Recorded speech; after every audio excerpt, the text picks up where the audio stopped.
साथियों, स्वागत है आपका। आज हम प्रश्नावली 12.1 के सवाल नंबर 9 से लेकर 16 तक करेंगे। कल हमने 1 से लेके 8 तक सीख लिए थे।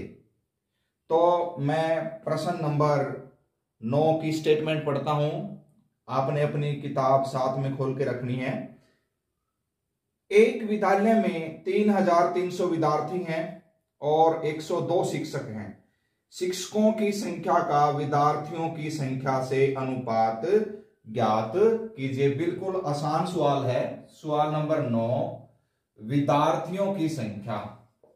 विद्यार्थियों की संख्या कितनी दी गई है स्कूल में? विद्यार्थियों की संख्या बराबर है 3300 दी गई है। और शिक्षकों की संख्या कितनी दी गई है? शिक्षकों की संख्या कितनी दी गई है? ये दी हुई है 102। अब पढ़िए क्या दिया हुआ है सवाल में। इसमें लिखा है शिक्षकों की संख्या का विद्यार्थियों की संख्या से अनुपात ज्ञात कीजिए। तो हम क्या लिखेंगे? शिक्षक अनुपात विद्यार्थी। तो प्यारे बच्चों, समझ में आ गया होगा आपके क्या पूछना चाहता है ये। शिक्षक कितने हैं? 102 हैं। और विद्यार्थी कितने हैं? 3300 है। देखो, जो आपको आसान लगता है उस तरीके से करिए। अब हम इसको 2 के पहाड़े पे काटेंगे। 2 5 10, 2 एकम 2, 2 एकम 2, 2 6 12, 2 5 10, 2 0 0। देखिए अब ये कितने पे कट रहा है? 6 1 7 5 3 पे कट रहा है। 3 एकम 3, 3 7 21, 3 5 15, 3 5 15 और ये 0। तो कितना हो जाएगा प्यारे बच्चों? ये 17 अनुपात 550 हो जाएगा। अब सवाल नंबर 10 पढ़ते हैं हम। एक कॉलेज में 4320 विद्यार्थियों में से 2300 लड़कियां हैं। तो अनुपात निकालिए। इसके 3 पार्ट दिए हुए हैं, ए, बी और सी पार्ट। पहले पार्ट में क्या है? लड़कियों की संख्या और कुल विद्यार्थियों की संख्या का अनुपात बताना है। उसके बाद लड़कों की संख्या और लड़कियों की संख्या का अनुपात बताना है। लड़कों की संख्या और कुल विद्यार्थियों की संख्या का अनुपात बताना है। तो प्यारे विद्यार्थियों, हम इसकी स्टेटमेंट लिख लेते हैं। क्या क्या दिया हुआ है? मैं ये सवाल नंबर 10 की बात कर रहा हूं। प्रश्नावली 12.1 कक्षा 6। कॉलेज में विद्यार्थियों की संख्या। कॉलेज में विद्यार्थियों की संख्या, कितने विद्यार्थी हैं? विद्यार्थियों की संख्या बराबर है 4320। और इनमें से लड़कियां कितनी हैं? कॉलेज में लड़कियां कितनी दी हुई है? लड़कियां बराबर है 2300 दी हुई है। तो प्यारे विद्यार्थियों, जैसे मैंने अभी ए बी और सी पार्ट पढ़े थे, इनमें लड़कों का भी जिक्र आया था। तो हम यहीं पे निकाल लेते हैं। कॉलेज में लड़के कितने हो जाएंगे? देखो, ये तो कुल विद्यार्थी है, इतनी लड़कियां हैं, तो लड़के कितने हो जाएंगे? हम इनमें से माइनस कर देंगे। 0 2, 3 में से 3 गया 0, 4 में से 2 गया 2, 2020 लड़के हैं। अब हम इसका ए पार्ट करते हैं, लड़कियों की संख्या और कुल विद्यार्थियों का। तो हम यहां पे लिखेंगे लड़कियां अनुपात कुल विद्यार्थी। लड़कियां अनुपात कुल विद्यार्थी क्या हो जाएगा? लड़कियां कितनी हैं? 2300 है और कुल विद्यार्थी कितने? 4320 है। अब देखिए, 1 0 से 1 0 कट जाएगी, फिर 2 पे कट रहा है। 2 एकम 2, 2 एकम 2 और 2 5 10, ये 2 दूनी 4, 2 एकम 2, 2 6 12। अब ये देखो, मेरे ख्याल से आगे नहीं कट रहा, ये आपने चेक करना है आगे कट रहा है कि नहीं कट रहा। नहीं तो ये इतना ही आ जाएगा, 115 अनुपात 216। अब इसका बी पार्ट देखिए। बी पार्ट में क्या है? लड़कों की संख्या और लड़कियों की संख्या का। तो लड़के अनुपात क्या हो जाएगा?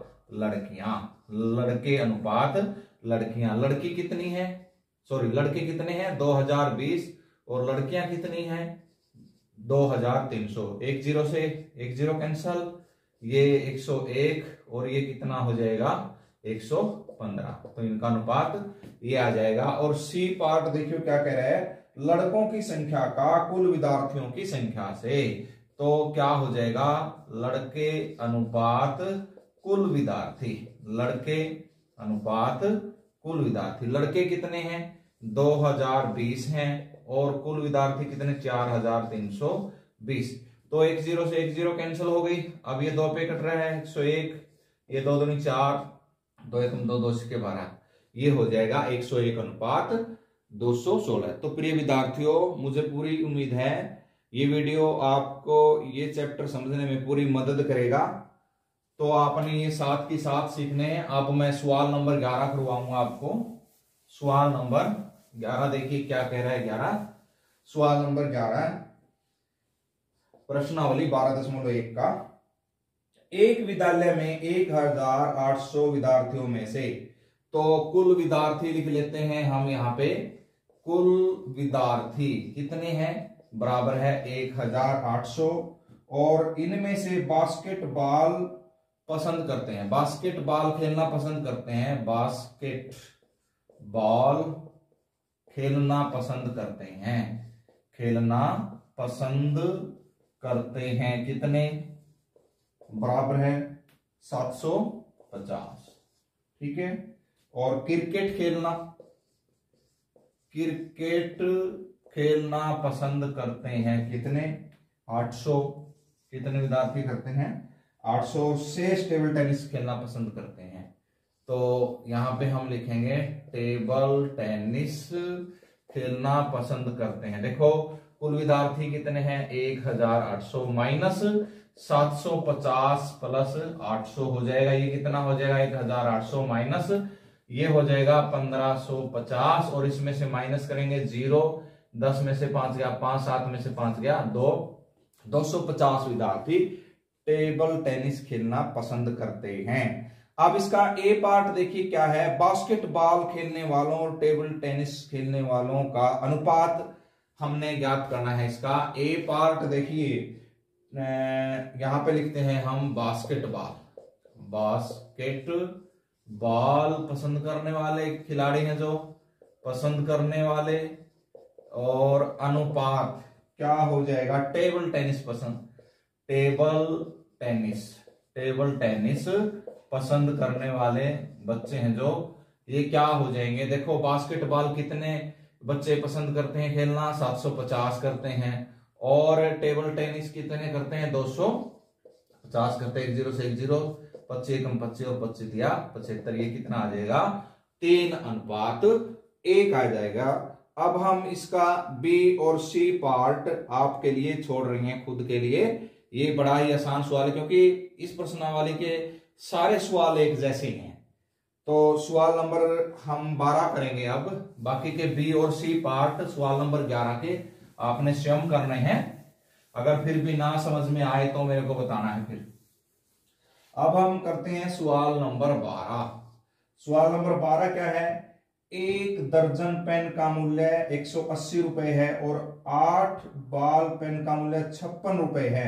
तो पेन के मूल्य का बाल पेन के मूल्य से अनुपात ज्ञात करना। तो प्यारे विद्यार्थियों, एक बाल पेन से के मूल्य से अनुपात ज्ञात करना। तो हम यहाँ पे लिखेंगे 12 पेनों का मूल्य कितना है, एक एक पेन का निकाल लेंगे हम। 12 पेनों का मूल्य कितना है, 180 रुपये दिया हुआ है। एक पेन का निकालना है हमने, क्या हो जाएगा 180/12, तो ये कितना हो जाएगा 15 रुपए हो जाएगा। ठीक है। और ये क्या कह रहा है, 8 बाल पेनों का मूल्य 56 रुपए है। 8 बाल पेनों का मूल्य कितना है, 56 रुपए है।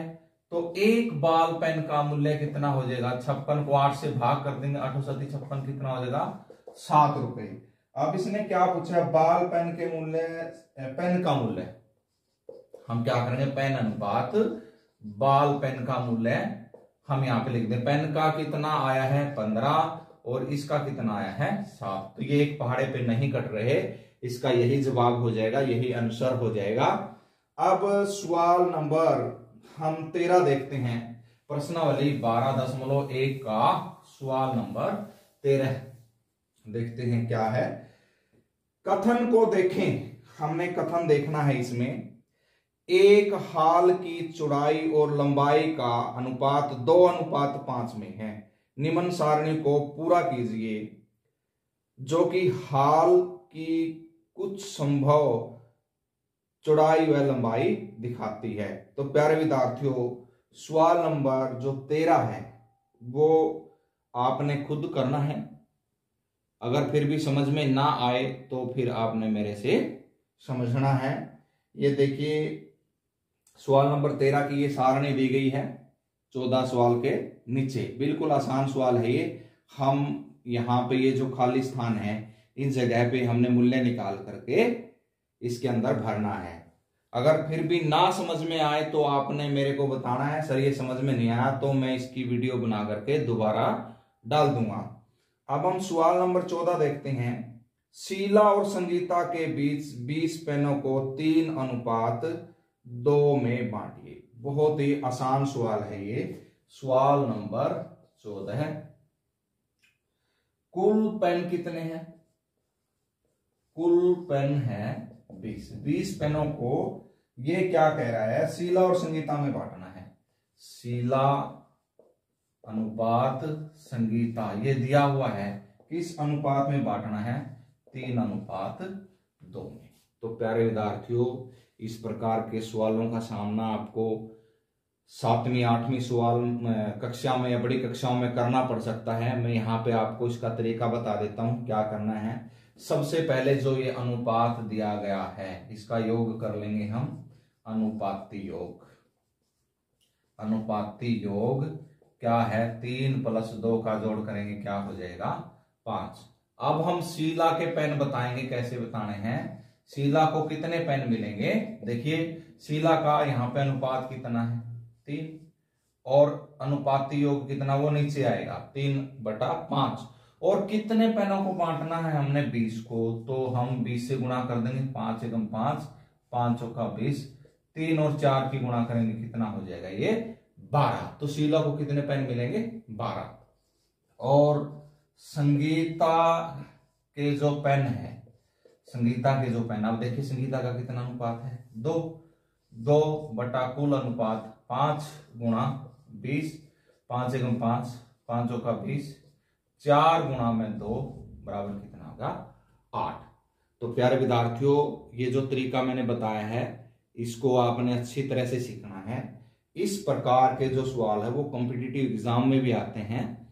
तो ये तरीका इस प्रश्नावली का सबसे अच्छा तरीका है। अब हम सवाल नंबर 15 करते हैं। सवाल नंबर 15 देखिए क्या है 15वें सवाल में। सवाल नंबर 15 की स्टेटमेंट पढ़ता हूं मैं। एक माता अपनी बेटी श्रेया और भूमिका में 36 रुपए को उनकी आयु के अनुपात में बांटना चाहती है। देखिए सवाल नंबर 14 और सवाल नंबर 15 बिल्कुल एक जैसे है। वहां पे पेन थे, यहाँ पे रुपए हैं। 36 रुपए को उनकी आयु के अनुपात में बांटना चाहते हैं। श्रेया की आयु 15 वर्ष है और भूमिका की आयु 12 वर्ष। तो श्रेया और भूमिका को कितना कितना मिलेगा? तो यहाँ पे पहले आप लिखो कुल राशि लिखो।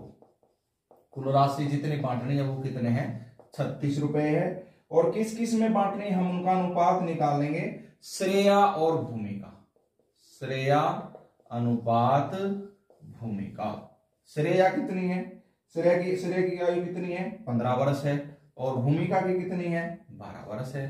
तो हम 3 से डिवाइड कर लेंगे, 3 × 5 = 15, 3 चौके 12, 5 अनुपात कितना हो जाएगा? 4। उसी प्रकार जैसे पिछले सवाल में हमने किया था, अनुपाती योग हम इनका कर लेंगे, कितना आएगा? अनुपाती योग 5 + 4 बराबर कितना आ गया? 9। अब श्रेया को कितने मिलेंगे? श्रेया की राशि कितनी मिलेगी? देखो उसी प्रकार जो हमने अनुपात बनाया, देखो इसका कितना 5 है और अनुपाती योग कितना है, इसको 9 से भाग कर देंगे और गुणा जितनी राशि हमने दोनों में बांटनी है। तो ये 9 पे कट गया, 9 × 9, 9 चौका 36, 5 और 4 की गुणा करेंगे तो कितना हो जाएगा? 20 रुपए इसको मिले। अब भूमिका को देखो, भूमिका को हम 2 तरीके से बता सकते हैं। एक तो पहला तरीका जो ये कर रहे हैं हम, पहले हम यही करेंगे, एक बार इसको कर लेते हैं। 4 है इसका अनुपात और अनुपात योग 9 है और गुणा 36 को हमने बांटना है, 9 चौका 36, तो इसको कितने 16 रुपए मिल जाएंगे। देखो मैं क्या बता रहा था, इसको एक दूसरा तरीका और एक की राशि निकालने के बाद अगर हमने भूमिका की बतानी तो देखो टोटल हमने 36 रुपए बांटने हैं और इसको कितने मिल गए 20 मिल गए श्रेया को, तो भूमिका को कितने रह गए, इसमें से 20 माइनस कर देंगे, कितना आ जाएगा 16 रुपए आ जाएगा। आप इस प्रकार से भी इस सवाल को हल कर सकते हैं। अब हम सवाल नंबर 16 करते हैं। सवाल नंबर 16 देखिए क्या है, पिता की वर्तमान आयु 42 वर्ष है और उसके पुत्र की 14 वर्ष है, अनुपात ज्ञात करना है हमें। पहले हम इनका जो इकाई है हम वो मैं बोर्ड पर उतार लेता हूं, क्या है देखते हैं। सवाल नंबर 16, पिता की वर्तमान आयु, पिता की वर्तमान आयु बराबर है कितनी है 42 वर्ष है, कितनी है 42 वर्ष है, और पुत्र की वर्तमान आयु बराबर कितनी है 14 वर्ष, कितनी है 14 वर्ष है। ठीक है, तो इसका ए पार्ट क्या है, पिता की वर्तमान आयु का पुत्र की वर्तमान आयु से अनुपात ज्ञात करना। बिल्कुल आसान है, हम यहां पे लिख लेंगे पिता अनुपात पुत्र, तो पिता की वर्तमान आयु, यहां पे देखो पिता की वर्तमान आयु और पुत्र की वर्तमान आयु में मैंने ये पिता और पुत्र लिखा है, तो ये वर्तमान आयु है ये इनकी क्या है 42 वर्ष है और इसकी क्या है 14 वर्ष है। तो हम एक पहाड़े पे कट रहे हैं, 14 एकम 14, 14 तिया 42, तो 3 अनुपात क्या हो जाएगा 1 आ जाएगा। देखिए जो पिता की आयु है यहां से हमें पता लगने लग रहा है, जो पिता की आयु वो पुत्र की आयु की क्या है 3 गुणी है। अब हम इसका बी पार्ट करते हैं। पिता की आयु पुत्र की आयु से जब पुत्र 12 वर्ष का था, देखिए हम इसमें से थोड़ा सा अमेंडमेंट करेंगे। क्या दिया है, ये क्या कह रहा है बी पार्ट इसका, पिता की आयु का पुत्र की आयु से हमने अनुपात ज्ञात करना जब पुत्र 12 वर्ष का था। जब पुत्र 12 वर्ष का था तो देखिए यहां पे ये 42 वर्ष का है और ये 14 वर्ष का है, तो यहां पुत्र अगर 12 वर्ष का है तो पिता कितना का हो जाएगा, पिता कितना का हो जाएगा, यहां पे देखो यहां से आपको समझ में आ रहा होगा, यहाँ पे 12 तो यहां भी क्या हो जाएगा 40 हो जाएगा।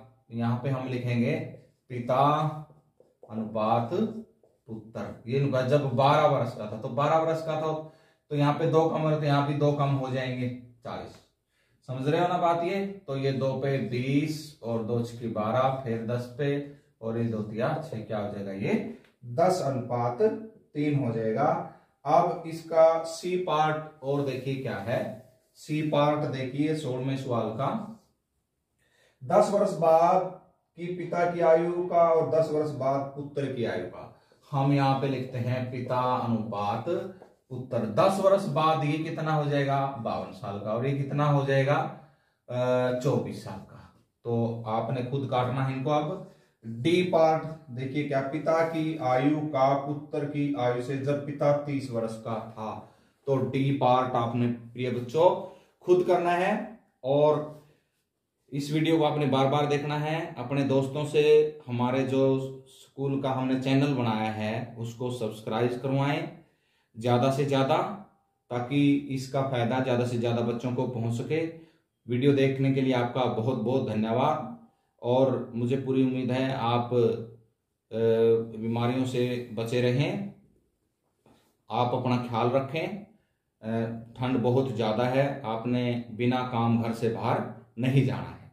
थैंक यू वेरी मच, धन्यवाद।